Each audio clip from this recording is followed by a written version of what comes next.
우리가 앞 시간에는 하나님의 심판의 날에는 베옷을 입어도 소용이 없어요.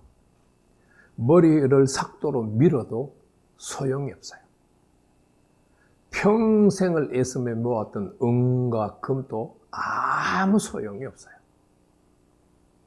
심판의 날에는 심판을 기쁘게 받아들여야 돼요. 기쁘게 받아들이면서 내 죄를 돌이켜서 회개하는 것이 필요해요. 이제 우리가 생각해야 될 7장 20절에서 27절 말씀. 이거는 최종 판결문이라고 제목을 붙일 수 있어요. 7장 20절에서 27절은 우리가 지금 이제 이 부분이 첫 번째 단락, 1장 1절에서 7장 20절의 마지막 부분이잖아요. 그래서 7장 20절에서 27절은 첫 번째 단락의 결론이다라고도 말할 수 있어요. 반면에 우리가 지금 7장 1절부터 20절까지 어떤 것에 관한 예언의 말씀을 살펴봤어요? 약속의 땅, 이스라엘 땅에 관한 예언을 살펴봤어요. 그래서 7장 20절에서 21절은 7장 20절의 결론이다라고도 볼 수 있어요. 첫 단락의 결론임과 동시에 약속의 땅에 대한 결론이다라고 생각할 수 있어요. 이 20절에서 27절도 내용상 세 부분으로 나누어서 살펴볼 수 있어요. 20절에서 22절, 그리고 23절에서 24절, 그리고 마지막 25절에서 27절, 이렇게 나눠서 살펴볼 수 있어요. 20절에서 22절은 언약의 백성들이 무슨 죄를 지었는가? 그래서 하나님께서 어떤 판결을 내렸는가? 그것을 기록을 하고 있어요. 언약의 백성들이 20절 상반절 말씀을 보면 무슨 죄를 지었어요? 화려한 장식으로 교만을 품었다. 화려한 장식으로 교만을 품었다. 그런데 그 화려한 장식이 뭔가? 그 다음에 얘기를 하고 있죠. 가증한 우상과 미운 물건들을 만들었다. 우리가 그냥 화려한 장식으로 교만을 품었다고 하니까 이 화려한 장식을 다양한 방법, 이 화려한 장식이 교만과 연결이 돼 있는 것으로 생각을 하잖아요. 그런데 교만과 연결되어 있기는 한데 교만이 단순한 사람의 교만이 아니라 무엇을 하기 위한 교만? 하나님을 대적하고 우상을 숭배하기 위한 교만으로 죄를 지은 거예요. 언약의 백성들은 언약의 조건이 뭐였어요? 출애굽기 19장 5절, 6절 말씀. 내 말을 잘 듣고 내 언약을 지키면이잖아요. 그게 조건이거든요. 여호와 하나님의 말씀을, 언약을 제시하신 여호와 하나님의 말씀을 안 듣고 여호와 하나님께 주신 10가지 명령과 출애굽기 21, 22, 23장에 기록된 다양한 법규와 규례들을 안 지키면 언약은 파기가 되는 거예요. 그들이 지금 언약을 파기하고 화려한 장식을 했는데 그것이 뭘로 나타나느냐 하면은 가증한 우상과 미운 물건들로 나타났어요. 제단, 분향제단, 그리고 다양한 조각들, 쇠로 부어서 만든 것들, 나무를 깎아서 만든 것들, 아니면 하나님께서 지으신 자연적인 돌, 나무, 상수리 나무, 이 모든 것들이 우상 숭배의 대상이 된 거죠. 언약의 백성들이 하나님의 주신 말씀대로 안 살고 그것을 섬기며 살았어요. 그래서 하나님께서 판결을 내리세요. 20절 하반절에서 판결을 내렸는데 어떤 판결이 돼요? 그들이 우상 숭배하기 위해서 만든 모든 것을 뭐 되게 하신다? 오물이 되게 하신다. 우상 숭배의 대상들이 오물이 돼요. 오물은 사람한테 좋은가요? 나쁜가요? 사람에게 해가 되는 거죠. 언약의 백성들이 하나님의 말씀을 붙들고 살았으면 그 하나님의 말씀에 약속된 대로 그들이 복을 받으며 살았을 거잖아요. 그런데 하나님의 언약의 말씀을 거부하고 가증하고 미운 우상 숭배의 대상들을 만들어서 우상을 섬기며 살았는데 그 우상 숭배의 대상이 우상을 숭배한 언약의 백성들에게 오물이 되는 거예요. 오물이 된다. 그리고 그게 첫 번째 판결 내용이죠. 우상으로 섬겼던 우상이 우상 숭배를 한 언약의 백성들에게 오물이 된다가 첫 번째 판결문이에요. 두 번째 판결문은 타국인의 손에 넘겨서 노략당하게 할 것이다. 그 타국인을 다시 설명을 했어요. 세상의 악인에게 넘겨서 그들로 하여금 약탈하게 해서 모든 것을 빼앗기게 만든다. 이게 판결문이에요.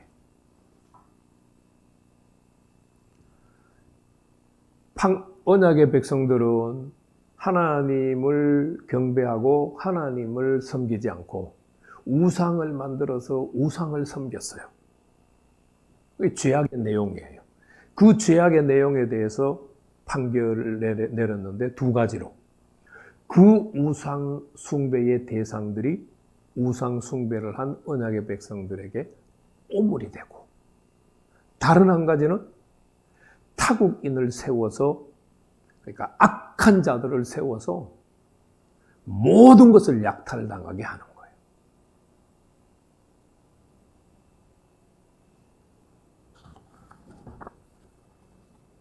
그리고 그러면 여호와 하나님과 언약의 백성들과는 어떤 관계가 되는가?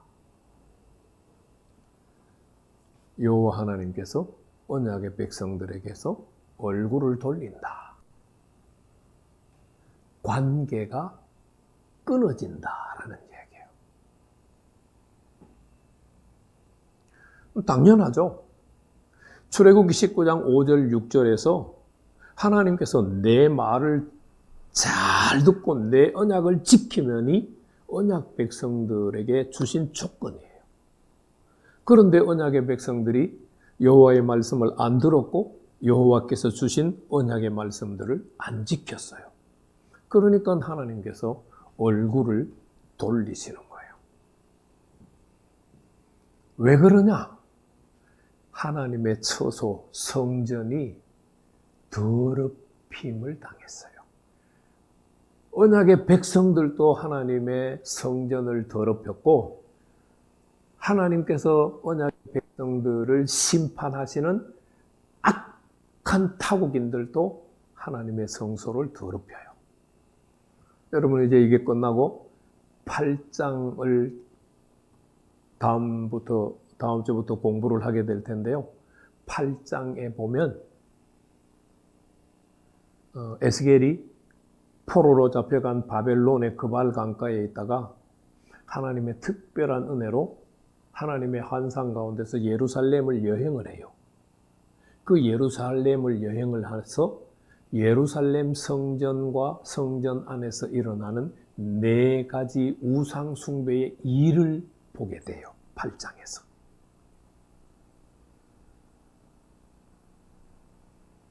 하나님의 성전에서 언약의 백성들이 성전을 더럽히고 있어요. 그건 이제 8장에서 자세하게 살펴보기로 하고요. 하나님이 심판을 할 수밖에 없는 것이 언약의 백성들도 하나님의 성전을 없애고 하나님이 세우신 악한 자들도 들어와서 하나님의 성소를 침략해요. 침범해버려요. 이게 20절에서 22절 말씀이에요. 그리고 이제 23절, 24절 말씀은 시각적 형상으로 보여주는 판결이에요. 하나님께서 에스겔에게 쇠사슬을 만들어라. 어느 정도 규모로 어느 정도 크기로 쇠사슬을 만드는지 모르지만 쇠사슬을 만들어라. 자, 그것을 보는 사람들이 어떤 생각을 하겠어요? 선지자가 왜 쇠사슬을 만들지? 저 쇠사슬이 뭐지?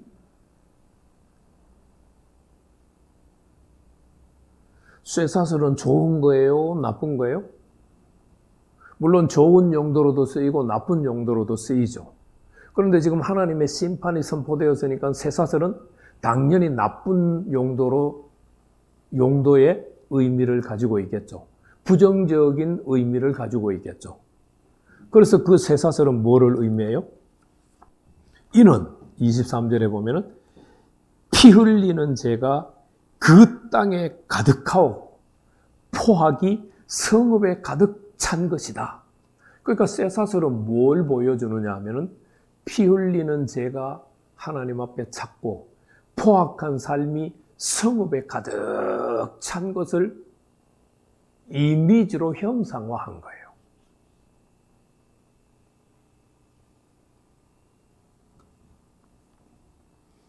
그래서 하나님께서 다시 판결을 내려요. 어떤 판결을 내려요?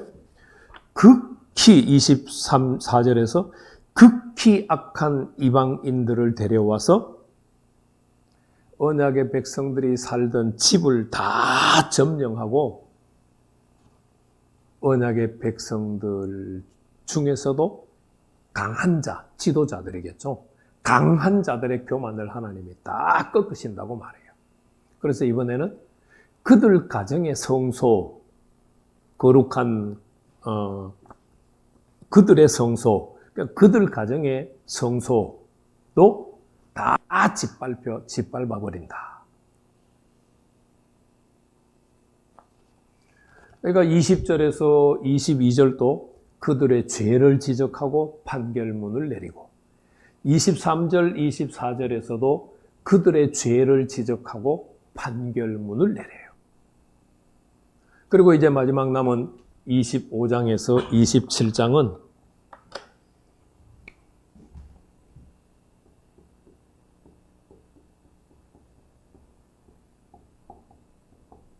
판결 그 이후 그리고 판결의 정당성, 판결의 목적,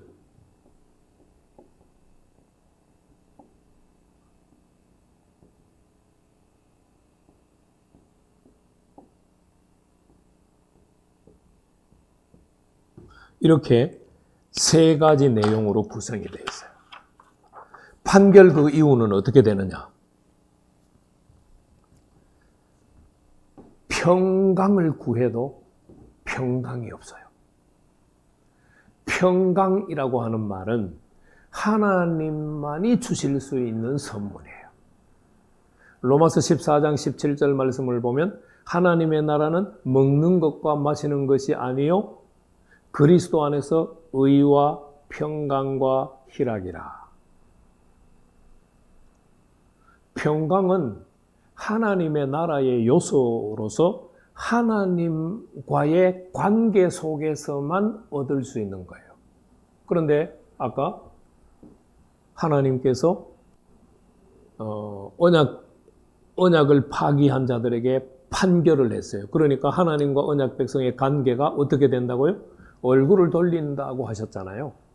그 얼굴을 돌린 것은 언약 관계가 끊어졌다는 거예요. 언약 관계가 끊어졌기 때문에 그들이 평강을 구해도 평강을 얻을 수가 없어요. 여러분 에베소서 2장 말씀을 보시면은요.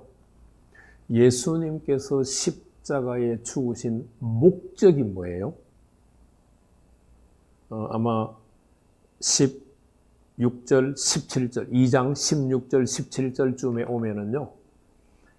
평강을 주시기 위해서 가까이 있는 자들과 먼데 있는 자들에게. 우리는 예수님의 십자가 사건 그러면은 죄 용서만 자꾸 생각하잖아요. 죄 용서는 쉽게 말해서 우리가 법정적인 선포라고 자꾸 얘기를 해요. 죄 용서는 추상적인 것이면은요, 실제 생활에서 하나님의 자녀가 된 사람들이 누리는 복이 뭐냐? 평안이에요. 평강이에요. 판결 이후에는 심판의 날이 선포되어서 판결 이후에는 평강을 구해도 평강이 없어요. 환난 날에 환난의 소문이 점점 더해질 때 언약의 백성들이 언약이 깨어졌는데 선지자들에게 묵시를 구해요. 그럼 묵시가 언약 관계가 깨어졌는데 묵시는 쉽게 그냥 말씀이라고 생각해요? 언약 관계가 깨어졌는데 말씀을 구한다고 말씀이 와요? 안 와요. 하나님과 내가 정상적인 관계에 있을 때 말씀이 유용한 거예요. 내가 언약을 파기하고 난 다음에 내가 말씀을 구해도 그 말씀은 나와 아무런 상관이 없어요. 그래서 평강을 구해도 평강이 없어져요. 묵시를 구하는데 묵시가 안 와요. 제사장들에게 있던 율법 자체가 없어져요. 그리고 장로들에게 있던 책략, 지혜가 없어져요. 아까 그들도 없어지고 무리들도 없어지고 그 다음에 그 재물도 없어지고 그 중에 아름다운 것도 없어진다고 했는데 그 아름다운 것이 어디에 속하느냐? 장로들의 책략에 속할 수 있어요. 이 장로들의 책략은 주로 재판에 사용되어졌던 내용이라고 생각할 수 있어요. 그러니까 판결할 수 있는 기준이 이제 다 없어지는 거예요. 그러니까 판결 이후에는 너무너무 무서워요. 심판의 날이 되기 전에 죄를 돌아보고 회개를 했을 때 그것이 유용한 것이지, 하나님이 기다리다가 임계점을 넘어버려서 하나님이 심판을 선포하시면 그때는 아무것도 소용이 없어요.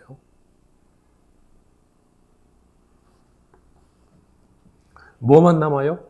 왕은 애통하고 고관들은 놀람을 옷 입든 하고, 그러니까 고관들은 시대대로 경기를 느끼는 거예요.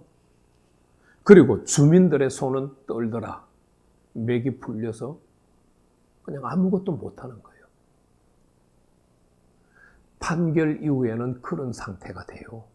그러니까 판결되기 전에 문제를 해결해야지, 판결이 되고 난 다음에는 아무것도 소용이 없어요.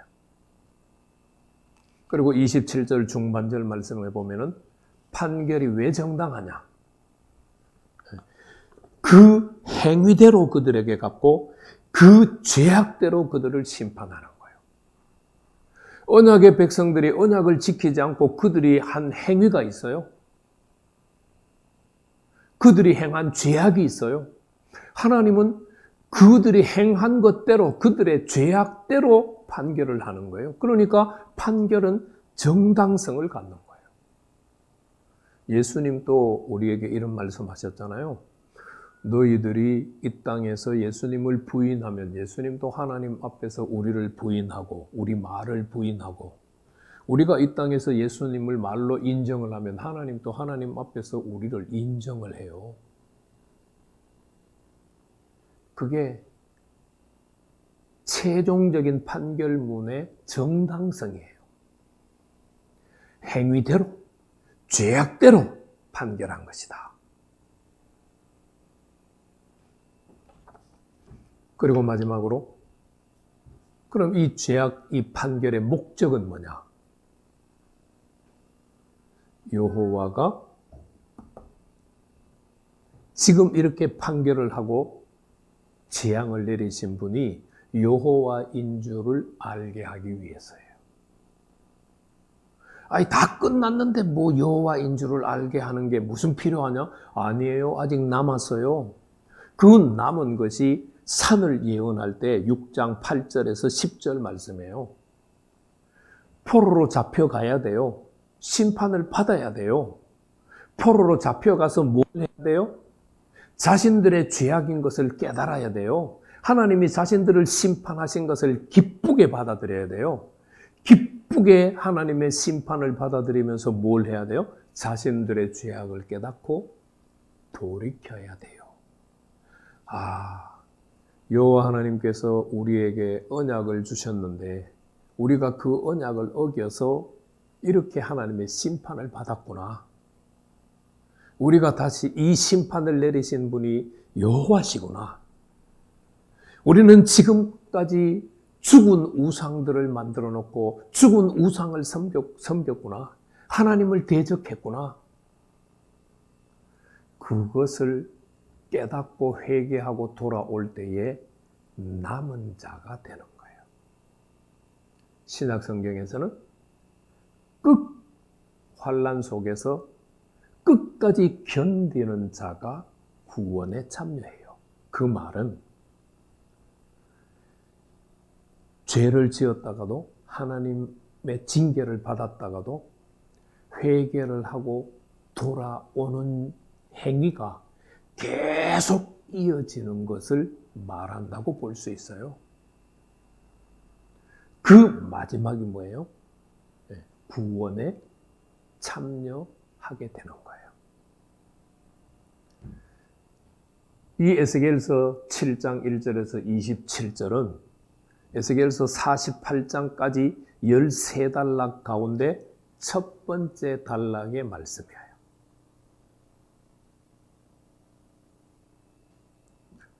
다시 한번 동영상들을 처음부터 쭉 연속으로 시간 내서 한 2박 3일 정도 시간 내면 다 볼 수 있겠죠? 보시면서